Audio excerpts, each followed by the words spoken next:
As somebody who has a very difficult time thinking beyond a sense of instant gratification, one of the most important lessons training for an Ironman taught me is the idea of consistency and really understanding in a tangible way how important and impactful consistency is.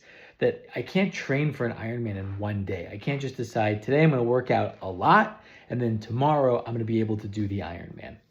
And in this week's Parsha Tzav, we learn about the importance of, and the commandment really, maintaining Eish Tamid, the eternal flame that was part of the Mishkan. And the commandment that the Kohanim had to go and just every single day take the ashes and put in new kindling, new wood. And what the parallel for me is that they can't just build one gigantic bonfire and then expect it to last forever. They have to continuously, day after day, habitually feed this flame in order to keep it going. And I think about this with habit formation also, that when I'm trying to live my best life, I fall sometimes into a habit or a tendency to think I've got to change everything all at once.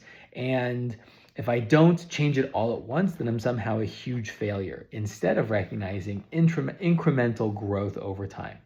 And there's an even deeper parallel that I think about with this fire, and that's the idea of how the embers of a fire can actually be transformative.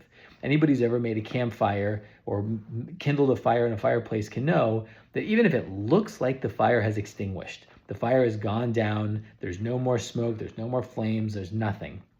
Underneath all of the ash, oftentimes there are embers that are still very hot, and with just the right amount of kindling, it can ignite the fire all over again quite quickly. And so with my habits, what I try to think about is, even if there are times where I completely lapse, there are days where I feel like, I'll never be able to get back into habits. I'll never be able to do it. But what I've learned with the fire is, and with the Eish Tamid from this week's Parsha, is if I do just the right amount and just the right focus on getting back into the habit, it can actually be quite quick to get into a better habit ritual.